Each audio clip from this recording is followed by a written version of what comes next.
हर साल चार धाम यात्रा पर लाखों श्रद्धालु बाबा के दर्शन करने के लिए जाते हैं। इस साल 2024 में चार धाम यात्रा का ऐलान हो चुका है।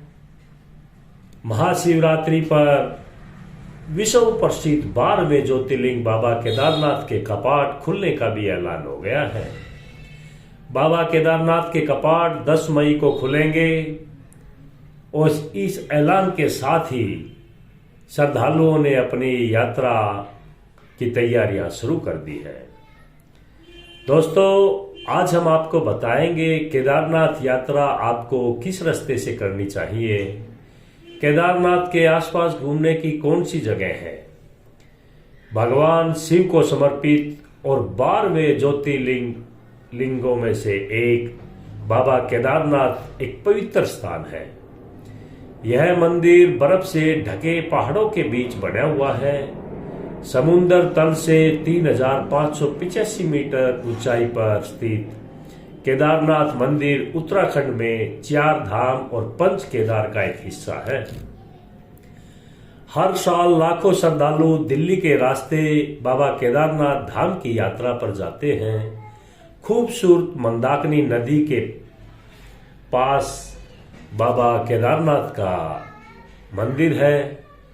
बर्फ से ढकी चोटियां इस जगह की खूबसूरती को और ज्यादा बढ़ा देती हैं।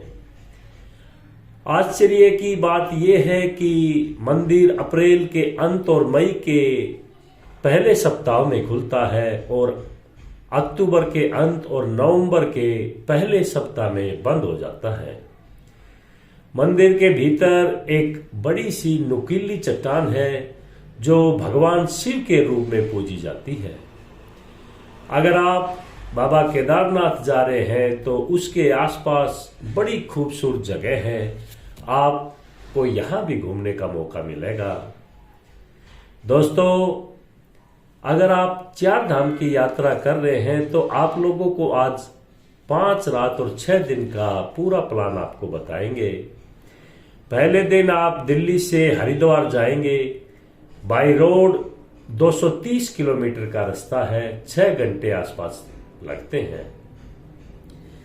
दिल्ली से ट्रेन या फ्लाइट से आप हरिद्वार जा सकते हैं और फिर होटल में रात का स्टे रखेंगे। शाम को गंगा आरती के लिए हर की पौड़ी जाएंगे और गंगा नदी के आसपास ही अच्छे रेस्टोरेंट में डिनर करेंगे और रात का स्टे हरिद्वार में ही रहेगा। दूसरे दिन आप हरिद्वार से रुद्रप्रयाग जाएंगे जो कि 165 किलोमीटर है और तकरीबन 6-7 घंटे का रास्ता है।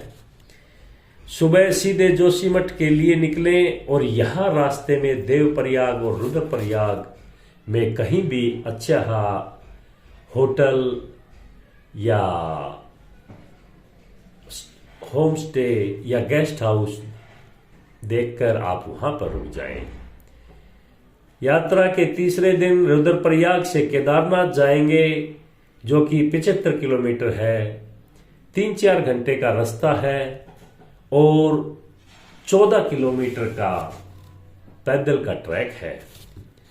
गौरीकुंड के लिए सुबह पैदल या आप टट्टू ले सकते हैं। डोली से भी आप गौरीकुंड के लिए यात्रा शुरू कर सकते हैं। शाम की आरती के लिए बाबा केदारनाथ जाएं और फिर रात को वहीं कहीं पर स्टे करें। यात्रा के चौथे दिन केदारनाथ से रुद्रप्रयाग जो 75 किलोमीटर है, 3-4 घंटे का रास्ता है। सुबह केदारनाथ जी के दर्शन करें और फिर गौरीकुंड की यात्रा के लिए निकल पड़े। बाद में वापस रुद्रप्रयाग आए और होटल में अपना रात की व्यवस्था करें। 5वें दिन रुद्रप्रयाग से हरिद्वार के लिए निकलें। 160 किलोमीटर पड़ता है और तकरीबन 5 घंटे का रास्ता है।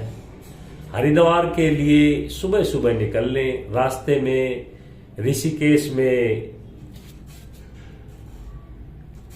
दार्शनिक स्थलों पर आप घूम सकते हैं। इसके बाद सीधा हरिद्वार आए और रात का स्टे हरिद्वार में ही रखें। दोस्तों, यात्रा के छठे दिन हरिद्वार से आप दिल्ली आएंगे, जो 230 किलोमीटर का रास्ता है। 6 घंटे आपको लगेंगे। सुबह आप हरिद्वार के घूमने की जगह पर जा सकते हैं और शाम को आप दिल्ली पहुंच जाएंगे। और उसके बाद अपना आगे का ट्रेन फ्लाइट आप ले सकते हैं, या फिर दिल्ली के आसपास के हैं तो आप अपने घर पे जा सकते हैं। दोस्तों, केदारनाथ के आसपास में जो घूमने की सबसे अच्छी जगह है उसमें गांधी सरोवर, केदारनाथ और कीर्ति स्तंभ चोटी की तलहटी पर समुद्र तल से तकरीबन 3900 मीटर की ऊंचाई पर गांधी सरोवर स्थित है, जो चोराबाड़ी ताल के नाम से भी जाना जाता है। यह केदारनाथ मंदिर से सिर्फ 3 किलोमीटर के रास्ते पे है। सोनमर्याग, प्रयाग, मंदाकिनी और बासुकी 2 पवित्र नदियों के संगम पर स्थित सोनप्रयाग केदारनाथ धाम के रास्ते में एक धार्मिक स्थल है। तीर्थयात्री मंदिर की यात्रा शुरू करने से पहले यहाँ पर नदी में डुबकी लगाएं। गौरीकुंड मंदिर, केदारनाथ यात्रा के बाद आप गौरीकुंड मंदिर जा सकते हैं। यह मंदिर देवी पार्वती को समर्पित है। लोगों का ऐसा मानना है कि यह स्थान वह है जहां देवी पार्वती ने भगवान शिव का दिल जीतने के लिए घोर तपस्या की थी।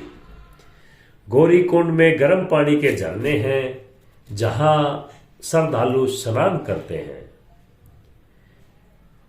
वासुकी ताल केदारनाथ से 5 किलोमीटर की दूरी पर स्थित है।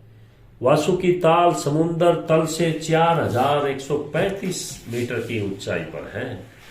यह झील अपनी अद्भुत सुंदरता के लिए बड़ी प्रसिद्ध है।